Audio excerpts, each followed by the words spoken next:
أعوذ بالله من الشيطان الرجيم بسم الله الرحمن الرحيم اللهم صل على سيدنا محمد وعلى آل سيدنا محمد كما صليت على سيدنا إبراهيم وعلى آل سيدنا إبراهيم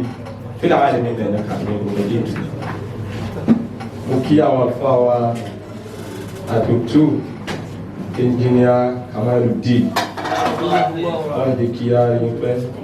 Babawa Atutu Almutako Ọlọ́run fi yín lẹ̀ Babawa Asolati ìtẹ́ ìsìn fún mi ohun ẹgbẹ́ kó wá mi ní ìyá wa olóńkọ ńláńlá ajáwa Sàádà Bíbírè afáwa tí wọ́n pe gbogbo wa síbí afáwa kún fáyà kún ẹni ṣe rí gbò ẹkú ọ̀rọ̀ ìlú ẹsẹ̀ ohun tí ẹ ń sọ̀rọ̀ sí òkè afáwa tí wọ́n wá ń darí ètò láti gbà yìí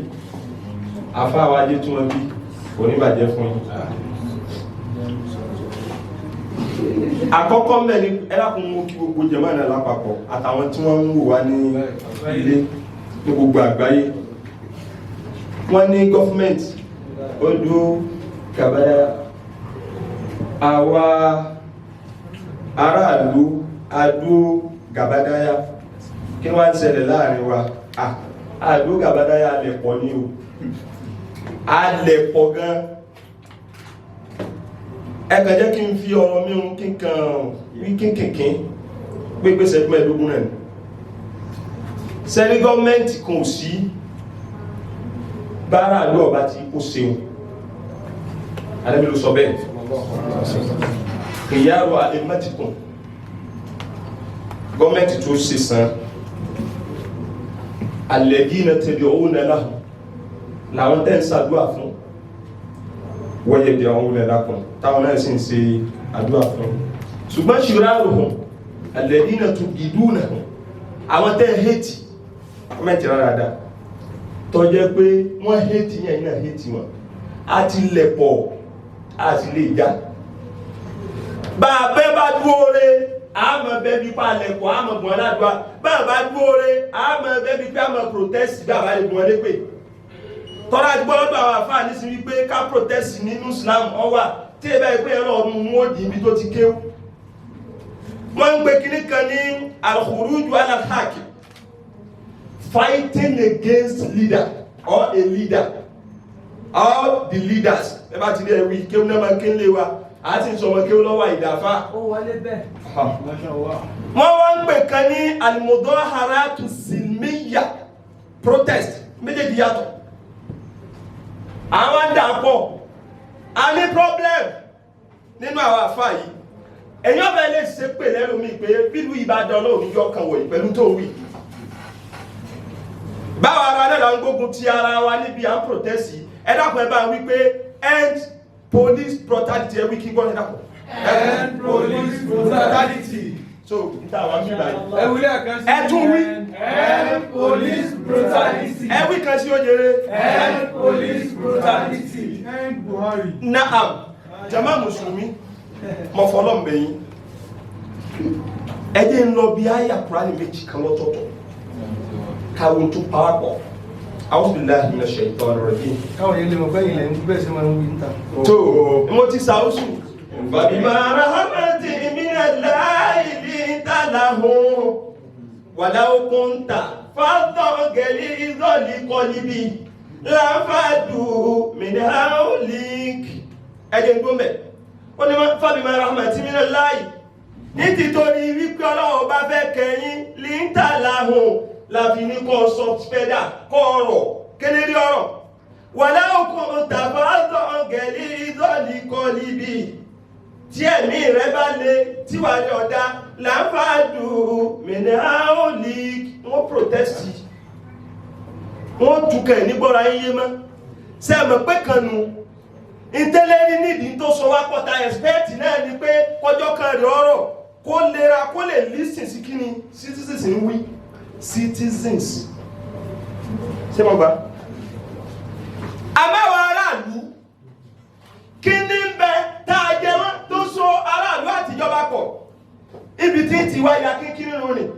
Ọlọ́run ní àti ìhùlá àwọ́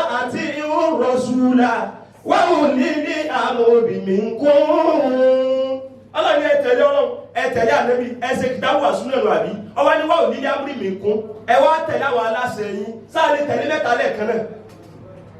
Driver kan ni máa ń wakọ̀. A tẹ̀lé kitabu, a tẹ̀lé sunna, a tún tẹ̀lé aláṣẹ. Táláṣẹ bá yà pa méjèèjì ńkọ́. Kíláàsì ẹ wá jẹ́ yẹn jú ara mi. A ti jẹ gbèsè ká tẹ̀lé àwọn leaders wa. Èyí ń so àwa àti wọn pọ̀ lókè. Bàbá fẹ́ tẹ̀lé leaders. Àwọn kan kí àdísì pé Ànábì ní tó bá ti yá o tí ń bá lọ tán fásatàrà ọ̀nà bá àdíyá omi ń bá àdíbí ń bá lọ tán ẹ mọ̀ rí umuran takrahunaha. Àwọn kan tẹ́mi yóò kọ̀ wọ́n wá béèrè pé tó bá dìgbà náà kí ni ká ṣe fáwọn eléri tí wọ́n bá ń produce tí wọ́n bá ń act ní tàfẹ́ o. Wọ́n wá béèrè Ànábì ní tẹ́sẹ̀ ni pé adu hukukuhum wasalulaha hakokun ahukukokun aukama kola. Mo yẹ ju ara mi nù. Mo ní wa Ànábì oníbà ọba lọ tá a máa rí tàfẹ́ lọ́dọ̀ àwọn aṣáájú kí ni ká ṣe. Ànábì ní ẹ fún wọn níwọ̀ wọn. Ẹ dákun ẹ tẹ̀lé mi ń sọ̀kalẹ̀ lọ́nu ni. Ẹ fún wọn níwọ̀ wọn pẹ̀lú wípé ẹ má jáde máa wọn lè mọ̀ bí wọ́n ti ń tú. Àmọ́ ìwọ tí tẹ́ bá fẹ́ béèrè Ọlọ́run ní kẹ́ béèrè. Àwọn èèyàn wá bá wa tú síbẹ̀ wípé bá a bá ti respect eléri bí wọ́n bá yàn wá jẹ àdúrà ní ká fi sí. Bẹ́ẹ̀ lẹ́gbọ̀ tó. Mo á fẹ́ béèrè nínú constitution Nàìjíríà yìí protest yìí sí òsínbẹ̀. Ṣé kò sí nínú constitution Nàìjíríà? Bàbá tí bẹ́ẹ̀ yìí bàbá gbogbo wa tí bẹ́ẹ̀ yìí ó mọ̀ sọ pé gbogbo tí constitution 1999 bá wí òun ọmọ tẹ̀lé ni ìsìn bẹ́ẹ̀ pé èèyàn ní freedom of expression. Nígbà tí ẹni tí ó ṣe lérí Ọlọ́run faramọ́ ká sọ̀rọ̀ sókè ibo ni wọ́n ti wá kéwú tó ní a máa sọ̀rọ̀ sókè ìyáyé ìṣe Saudi. A máa bá sọ̀rọ̀ sókè ni o ẹ dápẹ́ bá ń pé EndSARS. End police brutality. End police brutality. Àṣírí yìí ń lò ní. Wọ́n pè kíní kan ní àtàlẹ́zù. Bí èèyàn bá ní ìwọ̀ kan, bá a bá níwọ̀, ìwọ̀ tí baálé ilé nílẹ̀ ní kí ìyàwó ẹ̀kọ́ dáná fún tó bá fowó kalẹ̀. Baálé ilé yẹn ó wá ní right láti gbé owó kalẹ̀ kó sì sọ fún ìyàwó rẹ̀ wípé ìwọ̀ mi mo bùn ọ mẹ́dáná. Sẹ́mi pé ápù rẹ̀ nu ó gbé kalẹ̀. Ẹ̀yin kéwú pé kò dáa ká ṣe protest. Ẹni tó ní ìwọ ti sọ níjọ́ tí ń give speech níjọ́ tí ó wọlé pé ẹ protest tí ń bá ṣe dáa sẹ́yìn lẹ́ ń kóbá òun ní àbáwọ̀dá ń kóbá. Ẹ̀gbọ́n ni ẹni tí ẹ̀ ń kí àdìsí wípé ìsìlámù náà gbọ́dọ̀ jáde ká protest. Ìyẹn ti sọ níjọ́ tí ń sọ̀rọ̀ pé ẹ protest níjọ́ tí ẹ bá ní di kẹ́ ẹ sọ̀rọ̀ sókè. Ẹ̀yin wá ní rárá. Wọ́n wá ní aládìsí wí bẹ́ẹ̀. Èmi wá ń sọ fún yín nísìn challenge mo gbogbo yín èmi challenge yẹn. Kéèyàn tàná zálà kúrò níbi hákù rẹ̀. Ìwọ̀ tó ní right yẹn mo lè gbé right mi fún yẹn pé mo fún ẹ ní right mi. Ṣé bẹ́ẹ̀ kọ́ ni àbí ẹ̀kọ́? Bẹ́ẹ̀ ni àbí ẹ̀kọ́? Tọ́ ọ̀gá wa tí ń ṣe president ó lóun gbé ìwọ̀ òun kalẹ̀ tó bá gbé àdìsí rẹ̀ fẹ́ lò wípé gbogbo ọjọ́ tí ara bá ti ní ó lè jẹ́ orí social media ó lè jẹ́ inú paper ó lè jẹ́ face to face báyìí pé kẹ́ ẹ ní freedom kẹ́ ẹ sọ̀rọ̀ pé nǹkan báyìí ni ó lóun gbé ìwọ̀ òun kalẹ̀ òun fún wa kí wá ní kẹ́ anybody la ok Ànábì wa Muhammad bá yòǹgbọ́ ẹ̀ ní ẹ̀ ó ní afúdọ̀lù ní jihadi tó gbádùn tó yà náà máa pariwo jihadi ó ní jihadi tó dáa jù láyé kẹlímẹ́tò àkín àwọn kẹlímẹ́tò adìrí ìdásúlítọ́ ní jà ìrìn ó ní jihadi tó sẹmọ́lẹ́ láyé òun ní kéèyàn ó sọ tọrọ lọ́dọ̀ eléyìí tí bá ń ṣàbòsí ṣé ká máa implement àdìsí yìí ọ̀dà bẹ́ẹ̀ bá ní ká máa implement rẹ̀ ẹ sọ fún apá àdìsí yìí dọ̀ yìí fún káwá bẹ̀rẹ̀ sí ní kó dìbò àwọn àdìsí tẹ̀ kó wa wípé wọ́n ní ká ẹ má jáde sẹ́lẹ̀ wọ́n ní ká ẹ má jáde sẹ́lẹ̀ tá à ń bá ń protect Saudi wípé ká má jáde lé wọn lérí sákúlà kọ́ńtìrì àbí sákúlà rẹ̀ ń pè ní ṣé kò yàtọ̀ sí nǹkan mí ni ọ̀dà sẹ́dùn ara nàbí yẹn kẹrin yóò bá nàbí fún mi ẹgbẹ́ àdìsí yìí torí wọ́n tún bí ọ èmi náà sì tún bí gbogbo ẹni tí bá rí báyìí tí ó ní wíkú ìwọ̀n wí ànábì ní ká tó lè jáde ti olórí ká tó lè bóde ti olórí wípé àfẹ́ ó gbọ́dọ̀ jẹ́ sí pé kúfúrú hu bà wá ọba ọ̀jẹ́ kèfèrí tí kèfèrí rẹ̀ yẹ́ dẹ̀ hàn dáadáa a lè jáde tí kí ló jẹ́ jáde tí Jonathan jọ náà tẹ́ẹ̀bà lọ súnmọ́ yes gọ́ọ̀mẹ̀ntì tó lọ kí ló jẹ́ bóde èyí tá a wá bóde èyí tá a rẹ́ẹ̀rí fún in tó sọ aráàlú pọ̀ àti gọ́ọ̀mẹ̀ntì báyìí ní wípé ẹ fún wa ní ẹ̀tọ́ wa end the police brutality end the SARS kò help wọ́n jíyàn gbé títí wọ́n tún jí ọlọ́pàá náà gbé kọ̀yẹ́kẹ́ ẹ̀mọ̀ pẹ̀lú yọ̀ dànù ọwọ́ adéjọ́nà náà wọ́n sọ pé honestly speaking when I was kidnapped I was tortured with they beat me seriously mo ní kò tí tún lè wí yìí Mr. ọlọ́pàá nípa ní kí n tọ́jú máìkì rẹ̀ ẹlẹ́yìn àwọn ọ̀dọ́ ẹ má bànújẹ́ bẹ́ẹ̀ tí wọ́n ń lù apá wọn ẹ má bànújẹ́ sẹ́yìn ọmọ tó bẹ́ ṣẹlẹ̀ ní ẹ máa bí tọ́ mo wá fẹ́ rí náà sí mo sí ẹni ó gbà tọ́ wà ní mo ti rí vision èyí tí mo try láti sọ ní wípé mo fẹ́ gbé fàrásà kankalẹ̀ àbí fìrásà lẹ́gbẹ̀ẹ́ ní sí mo gbà gbé fàrásà tó ní yóò ní ìlànàjú ìsáwà tí ó sáwọ́ mẹ́ ẹ̀yìn àti ní fàrásà nínú mo fẹ́ gbé ìfojúsùn gbogbo kankalẹ̀ ẹ dákun to be candid ṣe ẹni gbogbo bẹ́ẹ̀ tí ń pa àwọn èèyàn tí wọ́n lù wá pa láti gbogbo ẹ̀wọ̀n ẹ̀mọ́ tí wọ́n ṣe wọ́n sọ fún wa wípé ó tó gẹ́ fáwọn nù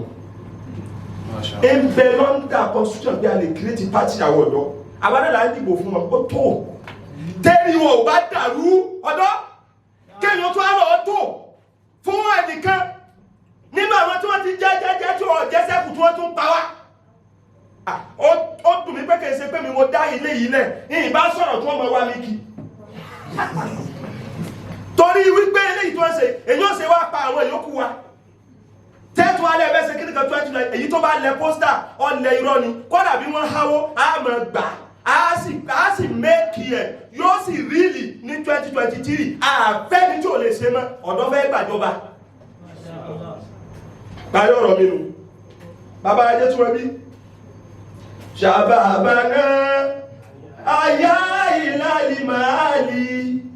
ayá sí àdúṣàwà mẹ́kàlì jìbálì ayá sí àdúṣàwà mẹ́kàlì jìbálì ṣàbàbàná gbogbo àwọn tá skúù tẹ̀já ríṣẹ́ ṣàbàbàná gbogbo àwọn tá ní àìdíẹ̀ tàbí iléeṣẹ́ entrepreneurship tàwà gbé láká ìkalẹ̀ tí wọ́n àṣìṣì wá ká lè rí nǹkan kan ṣe ṣàbábà náà àwọn tàkéwú táàrí ìlómi kankan àyá ìlàlì màálì bí wọ́n ti ń pa wá àwọn fẹ́ káàlù òde bẹ̀ ni àyẹ̀sí àdúṣàwà mẹ́kàlì ìdíbálì ẹjá bẹ̀rẹ̀ sí sàgbà ní káàsì bẹ̀rẹ̀ sí ní ṣiṣẹ́ tọ̀ káàsì jẹ́nu wọ́n kò tí wọ́n bá níta lẹ́yìn lábẹ́nugun ọ̀dọ́ ní ṣiṣẹ́ wá ti kò tá láyàn táwa náà kú ní mọ̀ ara alẹ́ mọ̀ tí wọ́n gbé 2 million 3 million fún wọn bí kan tí wọ́n tún padà lẹ́yìn wa ẹjá ṣiṣẹ́ tọ́ láti sìn ìtọ́pa wa àti wọn pọ̀ ní pé withdraw our right for us stay away if you cannot continue with good governance. Salaam alaikum.